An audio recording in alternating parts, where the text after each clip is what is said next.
To join Annabella and then Emelda. Good morning, ladies. Good morning. Good morning. And how are you all doing? We are doing good. I'm doing well. Okay. Annabella, how are you? I'm doing well. Yourself? I'm okay. And then Emelda, how are you? I'm doing well. Great. All right. So let's just start off. Why the focus? I mean, okay, first we talk about the value chain. Let's just break it down and we'll come to why the focus on women. When we talk about the value chain within that whole poultry space, what's that value chain? So it's a women organization. It serves as an umbrella for all women that operate along the poultry value chain. So you can have suppliers of DO chicks. You can have suppliers of vaccines, feed, processors.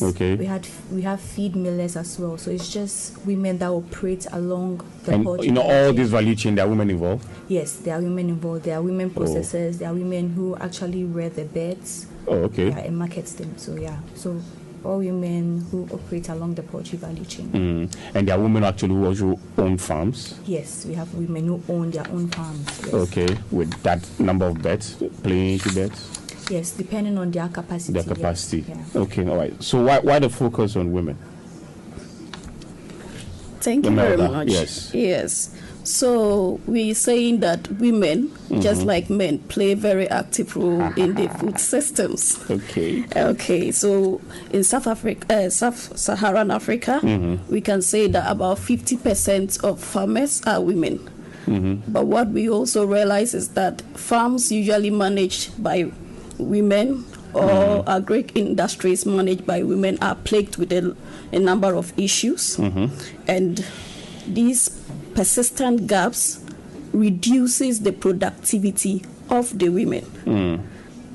Data from FAO shows that if we are able to plug in these gaps, we are able to increase food productivity by 2.5 to about 4%, which would increase our economic activities. And also reduce poverty among a lot of us, because most of us in Africa are farmers, and women are very key in that value chain. So we seek to support these women who have already put themselves together under component 2 of the FSRP project, which is a Ministry of Agric project. We selected a number of women, of which WIPVAC is one of them. And they have shown tremendous productivity in all of their activities. These people... So WIPVAC actually is the women in poultry value chain. Exactly. WIPVAC is the women in poultry chain value chain. They are about 1,200 women. 1,200 women across the country? Yes. Oh, that's a big one. Yes. 1,200? Yes. And all of them are involved in various stages? Yes. Oh. Yes. So under our project, we supported about 60 women with 25,000 DOCs with feed, 4.5 kilograms of feed per bed per cycle.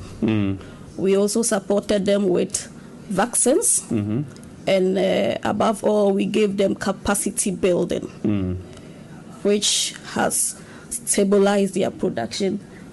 I'll leave it for her to give us more details into how it has helped them. All right. Yes, Annabelle. Yes, so as she said, we were given incentives of 25,000 DOCs for the first cycle. It's actually... DOC? DO chicks. DO chicks. Yes. Good. Right. Sorry for the terms. That's okay. All right, let's go on, So, yes, we're given that for our first cycle. It's actually a 50,000 supply of DOCs for the first phase. So per every phase, we get an amount of the DOCs from the 50,000. So in the first cycle, we had about 25,000 of them with its accompanying feed and vaccines with the support of the FSRP project. Yes. So this was distributed amongst 60 beneficiaries of the project because we are quite limited. We can't serve everybody. Okay. So just a few who went through the biosecurity checks because you are required to have that in order to get good production. So yes, we had to do our checks, visit their farms as well, And yeah, so 60 beneficiaries, about 60 beneficiaries of the project currently. And have you been monitoring? Yes, we have been monitoring. And what's the report on that? Well, the birds are doing well. I can tell they are really putting up. They are really doing well with their production. I think the birds should be about 8 weeks or 9 weeks now. Okay. So they are doing well, and most of them have started selling off their birds. So so soon. Yeah. All right. I mean, when it comes to the whole poultry in there, we're told that usually when you provide let me begin to sound like you guys, the DOC, you might have a number of them that will just die. Yeah. Is it always the case? It's not. I don't know how to put it, but then it depends on your like I said, biosecurity is also a factor to that.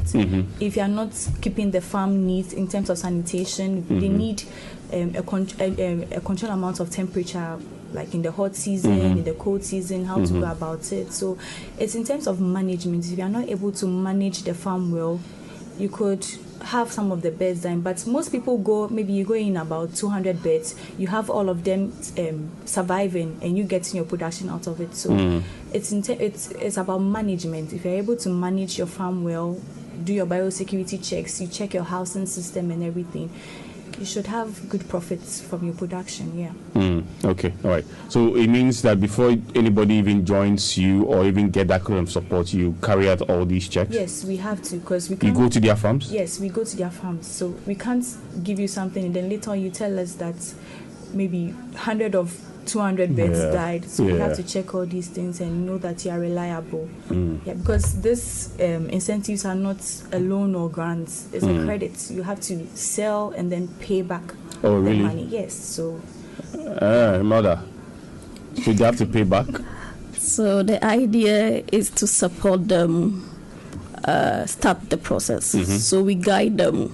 So this payback is not for us to keep, but to support them in other cycles that they won't be doing. We also want to open up the PIS call for others to also join the process. So the idea of paying back is just to support us continue the cycle for them till they are well established. Since the aim of the PIS, which is the Poultry Intensification Scheme, is to revive the ailing poultry industry in Ghana. Okay. So we are working to hold hands with a lot of farmers so that we can guide them through the process. So the ministry is all out. Okay, all right. Yes. So Annabelle, I mean, these are the ones that you provide beds. Yes. Are there other ones that you provide other supports within the value chain other than beds? Currently, according to our capacity and what's available, we provide them with the beds and then the vaccines and then the feed, yes. And let's look at how women are actually really driving this whole sector. I don't want to play the comparative analysis here, but let's just start with how women are actually driving this whole sector. Yes. Who's going to start with that, Emelda? Okay. Yeah. So we believe that women play a very key role in the poultry sector. Data shows that about 30% of our producers, that's just the production side, leaving the dealers and all the other value chain processes, are females in the poultry industry. 30%. About 30%. Still not enough, right? Yes, it's still not enough. So you see why the push is on more women joining the team so that we can go forward. And so the idea is to support them with the inputs that they need. The inputs, like she has mentioned, are the day-old chicks, the feed, the vaccines. So when we give you these, we go further to train you. Women are really driving the phone. We know of Brockland Meat Company, who is one of our top producers. I can say that in the whole PIS, she is the one that has really produced more birds.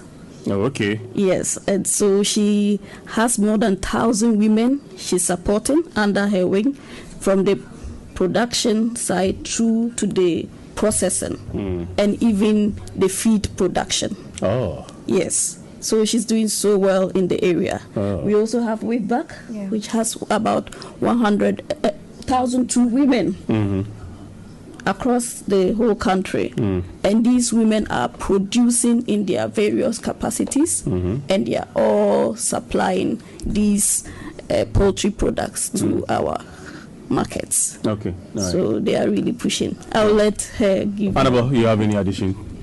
I think she has said it all. Okay. Because there's a need for empowerment, there's a need for encouraging these women, and it will go a long way to support them in their businesses. All right. You mentioned, Emelda, that 30% of women actually are in this space. Have you done any work, I mean, from your end, that's the FSRP, to find out why we don't have enough women in that particular space, so that can help us actually directly solve the problem? Okay. So we know that one of the major gaps that women have when it comes to agriculture is access to finance. A study by Oxfam Women's Leadership Institute shows that there are about 60% of women in Ghana here looking for access to markets, and about 38% of them are desperately looking for money to expand their agricultural activity, which they don't have. Okay. So when it comes to these challenges, it blocks them from reaching their full potential. Another challenge they used to have is access to extension services. But this has been breached by our training portions that we add to the entire PIS project. We have the Animal Production Directorate filling in. We have the Veterinary Services Department of MOFA also filling in that gap. They go to them on regular basis, supporting them through the production process. And so we know that if the inputs come in, and with this technical know-how, women will be able to reach higher heights if they are encouraged to participate throughout the entire program. All right. Annabelle, I mean, you also work directly with them. So what are some of the reasons or some of the challenges that they go through? Like I already said, sometimes biosecurity, when these measures are not... What's biosecurity, at least for those of us who don't? Biosecurity, there are measures we put in place to keep the farm and production on point. So maybe it's a broader something like you need to have your sanitation checked, your housing system, because if the birds you are producing do not have a good place to live, you incur a lot of losses. So they need to have a good shed or a place to sleep.